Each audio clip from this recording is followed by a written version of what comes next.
حتیٰ کہ عزت کا بل جو لایا گیا ہے اس کو خاص طور پہ صحافی برادری بہت سویرلی کہہ رہی ہے کہ جناب یہ ایک کالا قانون کا لفظ استعمال کیا جا رہا ہے اور یہ زبان بندی کے لیے یہ ہو رہا ہے. لیکن یہ بھی حقیقت ہے کہ پچھلے کئی سالوں سے اس بات کے بارے میں ہم خود یہ بات کہتے آئے ہیں کہ سوشل میڈیا کو ریگولیٹ کرنے کی ضرورت ہے, کوئی نہ کوئی قانون سازی تو ہونی چاہیے.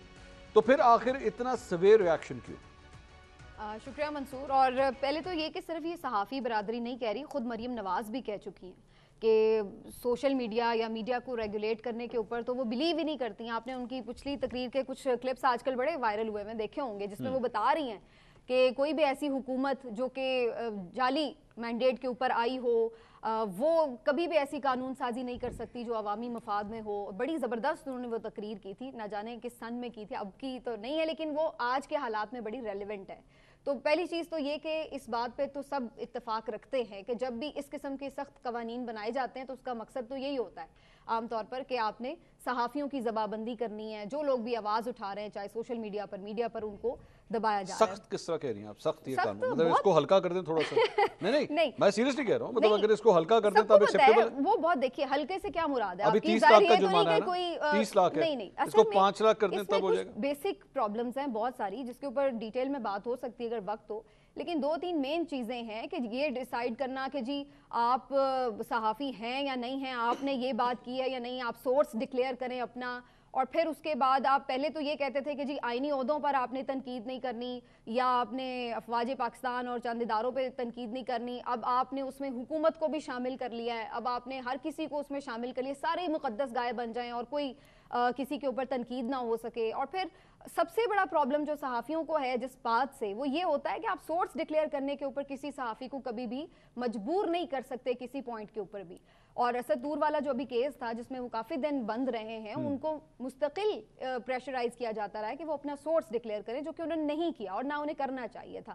اور یہ آٹومیٹکلی آپ یہ دیکھیے کہ یہ سب چیزیں بظاہر اسی طرف جا رہی ہیں کہ جی آپ کسی کو بھی پابند کر رہے ہیں کہ وہ اپنی رائے کا اظہار نہ کر سکے یا اس طرح. باقی حد تک عزت کے قانون موجود تھے بھی پہلے, آپ ان کو مزید اسٹرینتھن کر سکتے ہیں, یہ بات ٹھیک ہے. آپ اپنے طرف سے ٹریبونلز بنا رہے ہیں, ان ججز کو کیسے وہاں پر تعینات کیا جائے گا, یہ سب چیزیں بہت سارے سوالات جنم دیتی ہیں. اور سب سے جو مین پرابلم ہے نا منصور, وہ یہ ہے کہ جب بھی آپ کسی شعبے سے متعلق کوئی قانون سازی کرتے ہیں تو سب سے پہلے ضروری چیز یہ ہے کہ آپ تمام جو سٹیک ہولڈرز ہیں اس کے, ان کو آپ آن بورڈ لیتے ہیں, ان سے آپ تجاویز بھی لیتے ہیں اور ان کے ساتھ اپنی تجاویز شیئر کرتے ہیں اور پھر کسی متفقہ لاہ عمل پہ آنا چاہیے.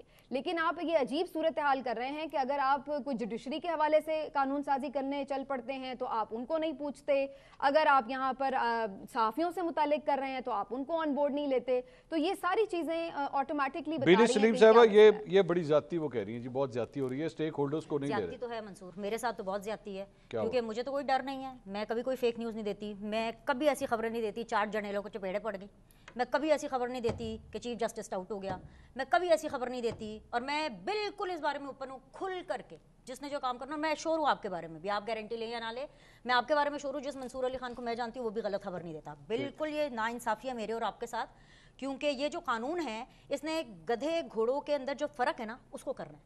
آپ مجھے خود بتائیں کتنے ایسے ولاگرز ہیں, کتنے ایسے یوٹیوبرز ہیں جو کہ کہتے ہیں کہ آرمی چیف کا پلان پتہ چل گیا.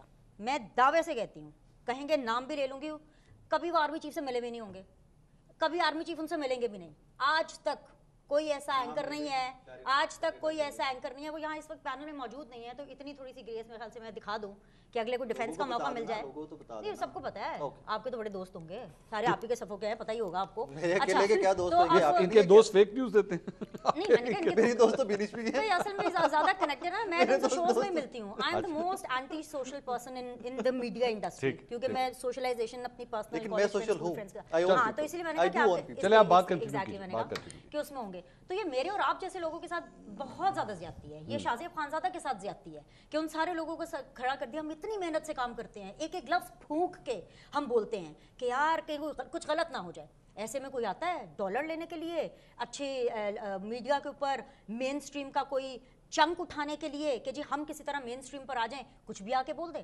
آپ مجھے خود بتائیں آج تک کبھی ایسا ہوا ہے کہ آرمی چیف نے کسی ایسے شخص سے ملاقات کی ہو جس سے آرمی چیف نہ ملنا چاہتے ہوں, لیکن وہ صحافی اتنا اندر کا صحافی ہو کہ وہ خبر لے آئے کہ آرمی چیف ٹانگ پہ ٹانگ رکھ کے بیٹھے تھے اور انہوں نے یہ پلان بنا لیا؟ ایسا کوئی بھی نہیں ہے, میں دعوے سے کہتی ہوں, نام لے کر کہتی ہوں کہ کوئی بھی نہیں ہے ایسا. دوسری چیز یہ ہاں سکم ہے. آپ کیا مطلب ہے جینون صحافیوں جو ہے وہ ان کو ڈرنے کی ضرورت نہیں ہے؟ بالکل کوئی ضرورت نہیں. سمینا کیوں ڈر رہی ہیں پھر؟ نہیں میں تو کوئی ڈر نہیں رہی. میں نے آپ سے یہ کہا کہ فلاز یہ غلط ہے. میں نے آپ سے کہا کہ فلاز ہیں. میں نے یہی بات کی. میں نے کہیں پہ بھی یہ نہیں کہا کہ جی آپ کریں فیک نیوز. نہیں آپ نے مجھے بیچ میں لایا تو مجھے بات تو کرنی. فلاز ضرور ہیں. جرمانہ کیا ہوتا ہے آپ مجھے خود بتائیں. میرے آپ کے جاننے والے اتنے یوٹیوبرز ہیں ملک سے باہر بیٹھے ہیں, کتنے لاکھوں کروڑوں, ان کے لیے 30 لاکھ کیا ہے؟ 30 لاکھ روپیہ تو میری جیسی پتلی گردن کے لیے بھاری رقم ہے جو آج تک کبھی فیک نیوز نہیں دیتی. 30 لاکھ روپیہ توبہ توبہ میں کیسے دوں گی؟ ہاں ایگزیکٹلی 30 لاکھ کیوں؟ ان کے ٹویٹر اکاؤنٹ, ان کے سوشل میڈیا اکاؤنٹ, ان کے یہ جو یوٹیوب چینلز ہیں یہ اس طرح بند ہونے چاہیے کہ پھر کبھی نہ کھلیں. سینیٹر ناصر بٹ صاحب ہیں, ابھی سینیٹر ناصر بٹ بنے ہیں, ابھی مطلب سینیٹر بنے ہیں. ناصر بٹ صاحب کو آپ اپنے پروگرام میں بلا لیجئے گا. یو کے میں انہوں نے کیا. ایگزیکٹلی. ایسا کیوں ہوتا ہے کہ یہاں سے کیس یو کے میں جائے تو نون لیگ والے بھی جیت جاتے ہیں اور وہ جو دنیا جہاں کے پاپولر لیڈر ہیں ان کی سائڈ کے جو ویلاگرز ہیں یا صحافی ہیں وہ برطانیہ کی عدالتوں میں جا کے ہار جاتے ہیں؟ ایسا کیوں ہوتا ہے؟ کیونکہ یہاں پہ لاز کمزور ہیں. کوئی بھی اس پینل میں یہ شاید اگری کرے کہ فیک نیوز کے اوپر ایک کریک ڈاؤن ہونا چاہیے جو دے رہے ہیں. طریقے کے اوپر ضرور بحث ہو سکتی ہے. یہ میرے لیے بھی یہ سوال ہے کہ اتنی ارجنسی کیا تھی